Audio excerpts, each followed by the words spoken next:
Hello everyone, আসসালামু আলাইকুম। কেমন আছেন সবাই? আশা করব সবাই আল্লাহর রহমতে ভালো আছেন। তো এখন বাজে সকাল 11:30 আর আপনাদের ভাইয়া বাজার থেকে মাছ এনে দিয়েছে, একদম টাটকা টাটকা চিংড়ি মাছ। তো চিংড়ি মাছ আর বেগুন দিয়ে আজকে রান্না করব। তো চলুন আমি কিভাবে চিংড়ি মাছ এবং বেগুন দিয়ে রান্না করি সেটাই আপনাদের সঙ্গে শেয়ার করব। তো আসলে বেগুন কিন্তু ইলিশ মাছ এবং চিংড়ি মাছের সঙ্গে বেশি ভালো যায়। তো আপনারা বেগুন দিয়ে কী মাছ দিয়ে সবথেকে বেশি ভালো পছন্দ করেন খেতে, সেটা কিন্তু অবশ্যই আমাকে কমেন্টে জানাবেন। আর আমি যেভাবে বেগুন দিয়ে চিংড়ি মাছ দিয়ে রান্না করি সেটাই আজকে আপনাদের সঙ্গে শেয়ার করব। তো এই তো এখানে হচ্ছে আমি বেগুনগুলা কেটে নিয়েছি এবং বেগুনের সাথে সবসময় আমি আলু দেই। তো আলুও কিন্তু আমি কেটে নিয়েছি। আর এখন হচ্ছে আমি চিংড়ি মাছগুলো পরিষ্কার করে নিচ্ছি। তো চিংড়ি মাছগুলো আমি খোসা ফেলে দেব, দিয়ে তারপর হচ্ছে মাথার ভিতরে যে ময়লাটা থাকে সে ময়লাটা ফেলে দিলাম। আর ছুরি দিয়ে পিঠের ওখান থেকে চিরে, পিঠের ওখানে একটা শিরা মতো থাকে, তো ওইটাও কিন্তু ফেলে দেব। ফেলে দিয়ে আমি সবগুলা চিংড়ি মাছ পরিষ্কার করে নেব। তো আমার কিন্তু চিংড়ি মাছ দিয়ে বেগুন দিয়ে খেতে ভীষণ ভালো লাগে। এখন আমি কড়াইতে তেল দিয়ে দিচ্ছি। তেল দিয়ে তারপর হচ্ছে এখানে পেঁয়াজ, রসুন এবং কাঁচামরিচ বাটা আমি একসঙ্গে দিয়ে দিলাম। দিয়ে তারপর মশলাটা একটুখানি কষে নেব। লবণ, হলুদ আর একটু জিরা গুঁড়া দিয়ে আমি মশলাটা খুব ভালো মতো আমি এখানে সামান্য একটু পানিও অ্যাড করেছি যাতে করে মশলাটা পুড়ে না যায়। তো এখন হচ্ছে আমি একটু জিরা গুঁড়াও দিয়ে দিলাম। দিয়ে মশলাটা খুব ভালো মতো কষিয়ে নিয়ে আমি আগে চিংড়ি মাছটা দিয়ে দেবো এখানে। তো দেখতেই পাচ্ছেন মশলার কালারটা কিন্তু চেঞ্জ হয়ে গেছে।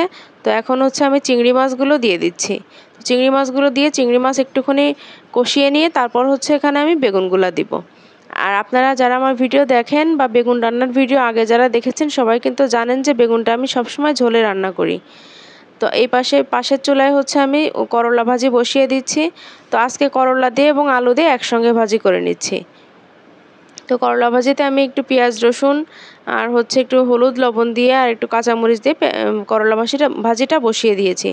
আর এদিকে আমি চিংড়ি মাছগুলো উঠিয়ে নিয়েছি। উঠিয়ে নিয়ে তারপর হচ্ছে সেই যে মশলা একটু বেঁচেছিল তার ভিতর কিন্তু আমি পানি দিয়ে দিয়েছি। পানিটাতে বলক আসলে তারপর হচ্ছে আমি বেগুনগুলা দিয়ে দিলাম। বেগুন দিয়ে একটু ঢাকা দিয়ে রেখে দেবো। আর এদিকে করলা ভাজিটাও খুব ভালো মতো ভেজে নেব।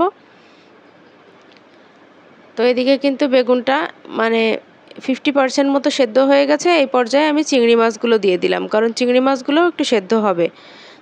তো এই তো চিংড়ি মাছ দিয়ে বেগুন রান্না করা কিন্তু শেষ।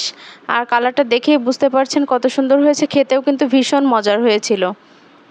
তো এভাবেই চিংড়ি মাছ বেগুন দিয়ে রান্না করি আমি। আপনারা কিভাবে রান্না করেন আমাকে কিন্তু কমেন্টে জানাবেন। আর এই যে এখানে হচ্ছে করলা ভাজিটাও কিন্তু হয়ে গেছে। তো করলা ভাজিটা আমি একটু মুচমুচে করে ভেজে নিয়েছি। তো দর্শক, এই ছিল আজকে দুপুরের রান্না।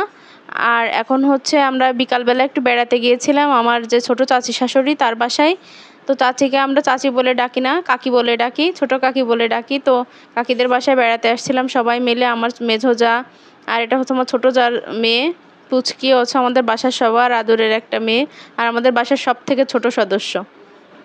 আর কাকিদের বাসা থেকে আসতে আসতে প্রায় রাত 8টা বেজে গেছিলো। তো 8টার সময় আমি আমার ছেলেকে এসে পড়তে বসিয়েছি আর 9:30টার দিকে পড়া শেষ করেছে। তোর খাতাটা দেখে দিচ্ছিলাম। তো যাই হোক দর্শক, এই ছিল আজকে আমার ভিডিও। যদি আমার ভিডিও আপনাদের ভালো লাগে তাহলে দয়া করে একটা লাইক করে দেবেন। আর আপনারা সবাই ভালো থাকবেন, সুস্থ থাকবেন, সাবধানে থাকবেন, আমাদের জন্য দোয়া করবেন। আপনাদের জন্য কিন্তু মন থেকে অনেক দোয়া ও ভালোবাসা রইল। তো আজকের মতো এখানেই বিদায় নিচ্ছি। আল্লাহ হাফেজ।